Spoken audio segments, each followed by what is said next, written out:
Bapak Ibu dimuliakan Allah, kita akan lanjutkan hadis nomor 28 dari buku yang dikumpulkan oleh Yahya bin Sharaf atau yang kita kenal dengan nama Imam An-Nawawi rahimahullah. Beliau mengumpulkan hadis dengan jumlah 42. Judul bukunya Al-Arba'in An-Nawawiyah. Hadis 1 sampai 27 alhamdulillah sudah kita bahas walaupun pelan-pelan. Dan sekarang kita masuk hadis nomor 28. Kita bacakan hadisnya. An Abi Nujaih Al-Irbad bin Sariyah radhiyallahu anhu qala wa'adhana Rasulullah sallallahu alaihi wasallam maw'izatan wajilat minha al-qulub wa dharafat minha al-uyun faqulna ya Rasulullah ka'annaha maw'izatun muwaddi'un fa'awsina qala usikum bitaqwallah was-sam'i wat-ta'ah وَإِن تَأَمَّرَ عَلَيْكُمْ عَبْدٌ فَإِنَّهُ مَنْ يَعِشْ مِنْكُمْ فَسَيَرَى اخْتِلَافًا كَثِيرًا فَعَلَيْكُمْ بِسُنَّتِي وَسُنَّةِ الْخُلَفَاءِ الرَّاشِدِينَ الْمَهْدِيِّينَ عَضُّوا عَلَيْهَا بِالنَّوَاجِذِ وَإِيَّاكُمْ وَمُحْدَثَاتِ الْأُمُورِ فَإِنَّ كُلَّ بِدْعَةٍ ضَلَالَةٍ رواه أبو داود والترمذي وقال حديث حسن صحيح. Bapak Ibu, hadis nomor 28 ini diberi judul ialah Iltizamu bis sunnati wa tarkul bid'ah. Konsisten memegang sunnah dan meninggalkan perkara bid'ah. Di hadis nomor 5 kalau tidak salah, kita juga membahas tentang bid'ah. Tapi hadis ini diriwayatkan oleh Ummul Mukminin, istri Nabi Ibunda Aisyah. Apa kata Rasulullah? Man amila amalan laisa alaihi amruna fahuwa raddun. Juga berbicara tentang bid'ah. Tapi seperti biasa sebelum kita masuk kepada matan hadis, isi hadis, kita bahas sahabat yang meriwayatkan hadis ini bernama Abu Nujaih. Mungkin tidak banyak yang mendengar nama beliau karena memang beliau tidak semasyhur Abu Bakar As-Siddiq, tidak semasyhur Umar, Uthman atau Ali. Abu Nujaih yang nama aslinya adalah Al-Irbad bin Sariyah. Kita ulang lagi Bapak Ibu bahwa orang Arab kalau namanya pakai Abu itu hampir 100% bukan nama asli. Ini sudah sering kita ulang. Termasuk sahabat yang terkenal dengan Abu Bakar As-Siddiq itu bukan nama asli beliau. Abu Dzar Al-Ghifari, Abu Ayyub Al-Ansari, Abu Darda, Abu Ubaidah Al-Jarrah, itu bukan nama asli beliau. Hampir 100% kalau orang Arab namanya diawali dengan Abu, maka itu bukan nama asli. Dan ini budaya Arab, bukan sunnah. Apakah sunnah membuat nama pakai Abu Fulan, Abu Fulan? Enggak. Ini budaya Arab. Jadi kalau ada nama tetangga awak Abu Bakar, itu namanya. So, awak tak ada budaya itu. Kalau orang Arab ada. Tapi bolehkah saya pakai budaya itu? Boleh. Masa iya di negeri kita memakai budaya Arab ribut orang? Budaya Barat dipakai tanang saya. Budaya Korea dipakai tanang saya. Pas budaya Arab ribut. Pakai jubah orang ribut. Pakai rok hampir seperti tidak pakai rok tanang saya. Aneh. Jadi kalau mengamalkan budaya Arab tidak apa-apa. Tapi jangan anggap itu sunnah kecuali ada dalilnya. Nah itu. Seperti pakai jubah apakah sunnah? Enggak, ini budaya Arab. Lama sih memakainya. Apakah memakai baju, celana, sarung itu bid'ah? Enggak. Nanti kita bahas. Mana yang bid'ah, mana yang tidak. Bapak Ibu dimuliakan Allah Subhanahu wa taala. Abu Nujaih. Nah itu kunyah namanya. Yang pakai abu-abu itu kunyah istilahnya. Nama samaran alias. Abu Nujaih nama aslinya Al-Irbad bin Sariyah. Al-Irbad itu namanya. Dan orang Arab Bapak Ibu sangat mementingkan alif lam. Maka jangan anggap remeh alif lam.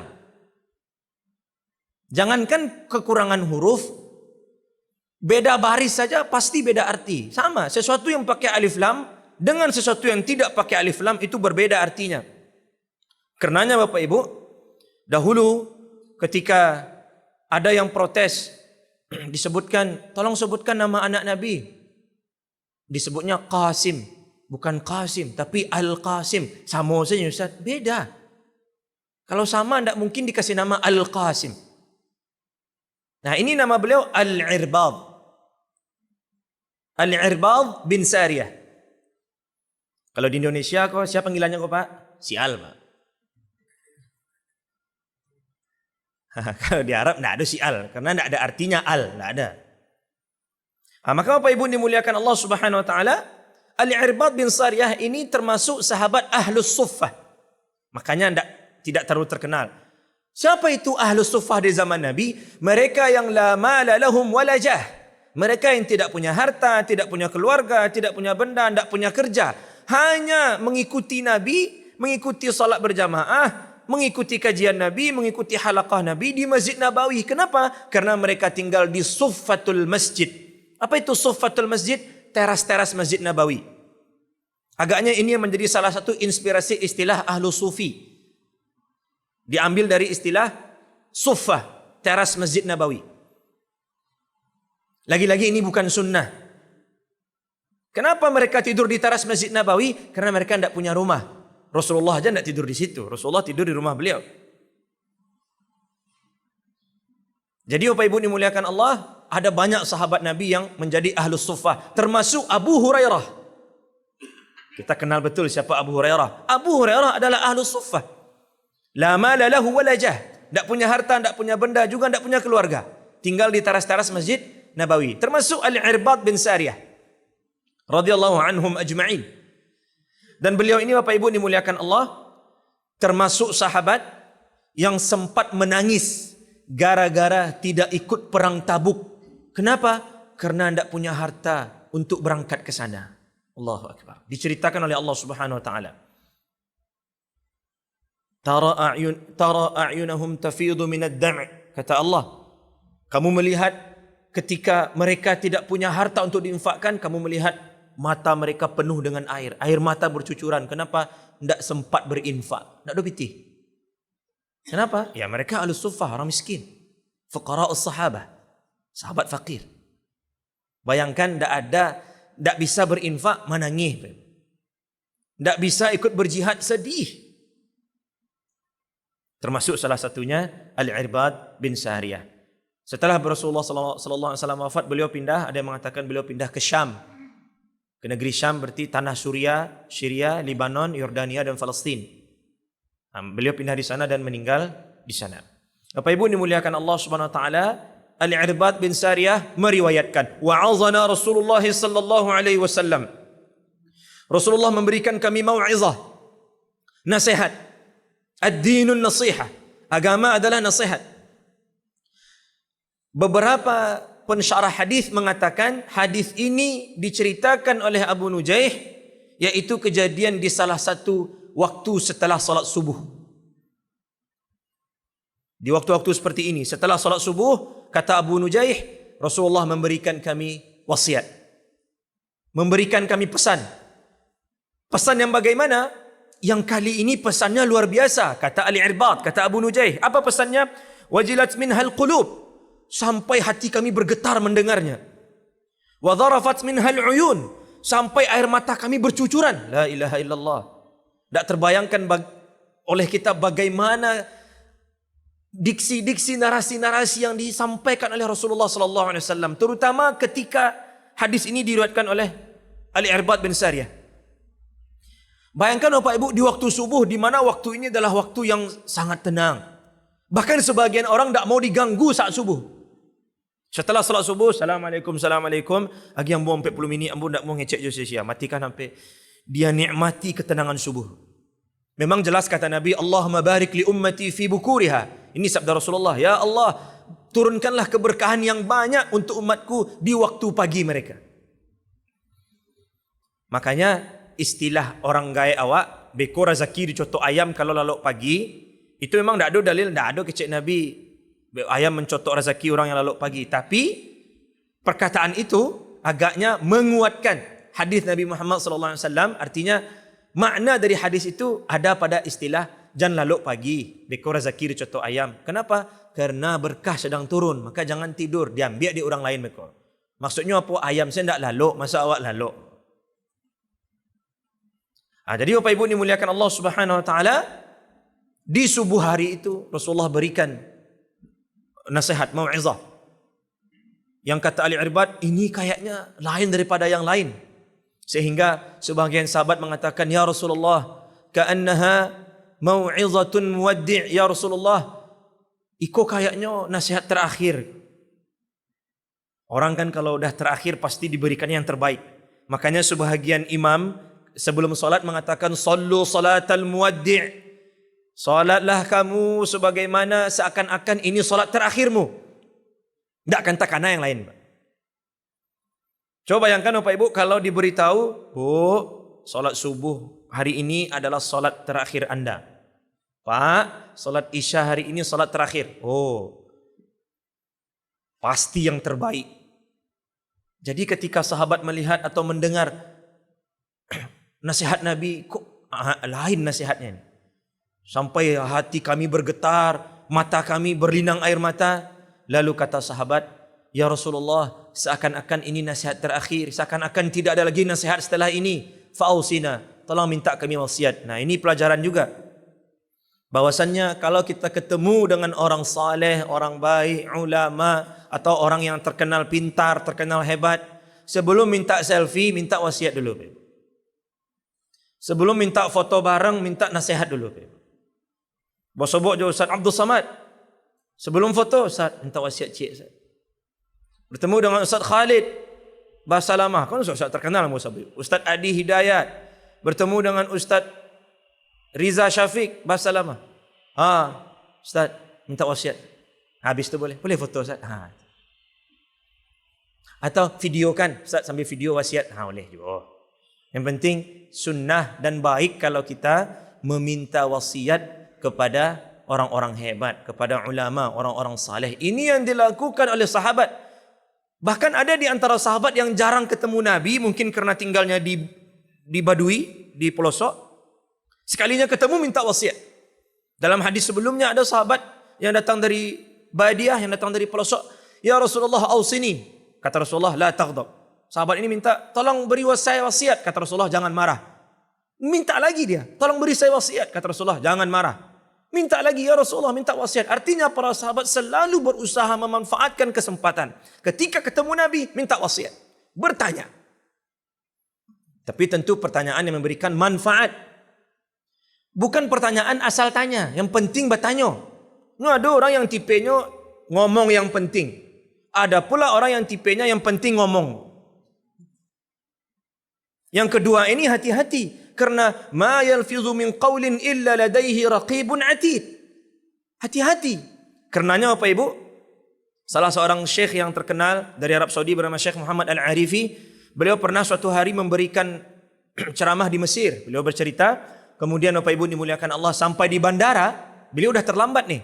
Tapi karena beliau orang terkenal, beliau ditunggu, sudah dipanggil-panggil sekian kali di bandara. Oleh mik bandara. Biasanya kan kalau orang biasa seperti awak 3 kali tabang saya pesawat tadi. Ikut Syekh Al-Arifi, enggak, beliau dipanggil. Syekh Al-Arifi, beliau karena mungkin macet di Mesir atau bagaimana, terlambat, sudah buru-buru sampai masuk di ruang boarding, mau masuk ke pesawat, beliau dihambat oleh salah seorang yang ada di situ. Ya Syekh, indi soal ya Syekh, saya punya pertanyaan. Ini kan luar biasa memang memanfaatkan situasi. Cuma memang tidak tepat juga. Nama Syekh lah dia yang tanya aja. Terus kata Syekh Al-Arifi, aduh mohon maaf saya udah terlambat. Terus kata salah satu petugas pramugari di situ yang ada di counter situ, tidak apa-apa Syekh, jawab aja satu pertanyaan cepat. Cepat ya, cepat. Ya, capek pertanyaan singkat. Apa pertanyaan engkau? Kata Syekh Arifi. Apa kata warga ini, kata salah seorang yang mau bertanya ini, ya Syekh, saya punya istri yang tidak mau diatur. Baca caranya Syekh. Kata Syekh, ya nasihatilah. Nasihati dia, kasih dia qala Allah wa qala Rasul. Lalu kata orang ini, alhamdulillah ya Syekh, tidak jumpa tuah. Lalu kata Syekh, ya sudah kalau begitu, panggil satu orang bijak dari keluargamu, dan panggil pula satu orang bijak dari keluarga dia, bermusyawarahlah. Kata orang ini, Allah Syekh. Lah dimbo si fulan, tak ju sudah, masih ju mada bini ambo ko. Apa kata Syekh Arifi? Kalau begitu suruhnya sekolah agama, hadiri pengajian, tabligh akbar, majlis taklim. Allah Syekh. Ndak jua muah berubah. Kata Syekh, kalau begitu caraikan saya lah. Allah jo Syekh. Ditanya dia Syekh, Allah mengalu bertanya. Nak nampak dia bos Syekh Arifi tu bertanya je bos stage. Yang seperti ini ndak benar. Ini yang penting ngomong nih. Dia ada tipe orang ngomong yang penting, ada yang penting ngomong. Maka Bapak Ibu dimuliakan Allah Subhanahu Wa Taala, ini adalah kebiasaan baik saat kita bertemu dengan ulama, orang saleh, orang yang pintar, bertanyalah. Tapi tentu hati-hati, karena banyak bertanya alias nyinyir itu juga salah satu penyebab kehancuran umat. Sebagaimana sabda Rasulullah sallallahu alaihi wasallam, "Innama ahlakal ladzina min qablikum kathratu masailihim wa ikhtilafuhum ala anbiya'ihim." Bani Israel celaka karena terlalu banyak tanya. Ingat Bapak Ibu, bertanya untuk meningkatkan amal soleh tidak apa-apa. Tapi kadang ada pertanyaan yang la tas'alu an asya'a in tubdalakum tasukum. Ada pertanyaan yang kadang tiba jawabannya makin susah, Pak. Contoh kata gurunya di sekolah, anak-anak besok pakai baju kemeja ya. Kan selesai. Ini ada je yang sifat-sifat Bani Israel itu masih ada di zaman kau. Bu, kemeja panjang pendek. Padahal lah jalih di awal perintah pakai kemeja, selesai. Mau panjang mau pendek kan ada masalah. Cuma karena ada yang bertanya, kata ibunya kemeja panjang, sudahlah, susah yang tak punya. Ada je yang bertanya garis-garis kotak-kotak bu. Memang Bani Israel sudah tidak ada, tapi perangainya masih ada. Maka Bapak Ibu dimuliakan Allah Subhanahu Wa Taala, boleh banyak bertanya, tetapi untuk meningkatkan amal saleh. Jelas pertanyaannya untuk memahami sesuatu. Kadang orang yang banyak tanya seperti Bani Israel itu bertanya agar tidak jadi beramal. Sebagaimana kisah saat mereka diperintahkan oleh Nabi Musa untuk menyembelih seekor sapi. Sapi betina yang bagaimana? Sapi. Kan jale sapi yang ampek kakinya. Yang mau itu bantuannya. Tanya aja yang warna apa, yang baa bantuannya. Susah. Sehingga para ulama mengatakan sebenarnya pertanyaan mereka itu supaya tidak dapet jawi yang mudah yang mereka minta. Sehingga mereka tidak jadi beramal. Maka kita bertanya untuk meningkatkan amal saleh. Nah Bapak Ibu dimuliakan Allah Subhanahu Wa Taala. Poin terakhir dari hadis ini adalah wasiat Nabi. Isi wasiat Nabi yang pertama, kata Rasulullah, usikum bitaqwallah. Aku ingatkan kalian, aku wasiatkan kalian untuk bertakwa kepada Allah. Takwa kepada Allah sebenarnya panjang sekali maknanya. Sangat panjang maknanya. Sangat luas pembahasannya. Tidak sudah-sudah. Tidak sudah-sudah pembahasan tentang ketakwaan kepada Allah. Maka ya agaknya ketakwaan ini sudah dibahas apalagi di Ramadan, Idul Fitri, rata-rata kan pembahasan tentang takwa. Agaknya tidak perlu kita ulang. Ini yang penting nih. Was-sam'i wat-ta'ah. Rasulullah wasiatkan kita untuk taat kepada pemimpin. Wa in ta'ammara 'alaikum 'abdun, walaupun yang menjadi pemimpin kamu saat itu hamba, budak. Wajib taat. Makanya tidak ada alasan, Ustaz saya tidak mau taat kepada, umpamanya nanti Oktober dilantik Pak Prabowo, saya tidak mau taat. Kenapa? Ambo pilih Ganjar, petang ambo pilih Anies. Tidak. Kalau beliau sudah dilantik, beliaulah Amirul Mukminin kita. Kita tidak punya urusan bagaimana cara dia menjadi presiden, itu tidak tanggung jawab kita. Kecurangan-kecuranganlah yang didugakan. Inilah, itulah, itu tidak urusan kita. Bahkan kalau dia menjadi presiden siapapun itu, dengan cara kudeta, itu urusan dia dengan Allah. Tugas kita mentaati siapa yang saat itu memegang urusan kita, pemimpin kita. Wa ati'ullaha wa ati'ur rasul wa ulil amri minkum. Maka ketika Rasulullah SAW perintahkan kita untuk bertakwa, dan dalam hadis ini Rasulullah mengatakan ciri-ciri orang bertakwa adalah as-sam'i wa ta'ah. Dia mentaati pemimpinnya kecuali perintahnya untuk maksiat. Jelas kaedahnya, la ta'ata li makhluk fi maksiatil khaliq. Haram mentaati makhluk dalam rangka bermaksiat kepada Khaliq Allah Subhanahu wa taala. Tidak boleh. Tapi selagi perintahnya bukan maksiat, maka kita wajib mentaati pemimpin. Siapapun pemimpinnya di level manapun. Mulai dari di rumah, berarti yang pemimpin adalah suami. Lalu di luar rumah, berarti yang pemimpin RT. Lebih luas lagi RW, lebih lagi lurah, camat, wali kota, gubernur, presiden. Wajib kita taati. Ini curang Ustaz, tidak urusan awak. Karena bukan urusan awak, berarti dosanya dia yang tanggung kalau memang dia curang. Jangan awak ikut nimbrung di kubangan dosa tersebut dengan menuduh yang macam-macam. Padahal awak lah selamat sebenarnya, tak kan ada awak ikut di kubangan dosa orang tu. Tapi dia awak curang. Awak tak tahu bahaya sebenarnya. Ya kalau curang itu urusan mereka dengan Allah. Kalau tidak berarti kita sudah menuduh. Berarti lebih baik apa? Diam. Alaikum bis sam'i wa ta'ah. Kecuali kita punya power, itu lain cerita. Nah ini sebagai hamba Allah biasa, sebagai rakyat biasa, dunia aku apa? Paling karya awak mati sudah tu. 70 tahun awak hidup sudah tu mati. Jangan sampai gara-gara 70 tahun ini rusak kebahagiaan kita yang tak ada batasnya di akhirat. Jangan sampai. Maka Rasulullah wasiatkan untuk taat kepada pemimpin. Nah, adapun untuk wasiat berikutnya, insya-Allah akan kita bahas pada waktu berikutnya. Kalau lebih setengah jam Pak.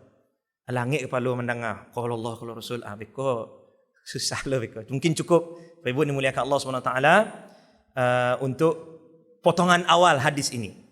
Jadi ada dua potongan. Potongan pertama sudah kita bahas.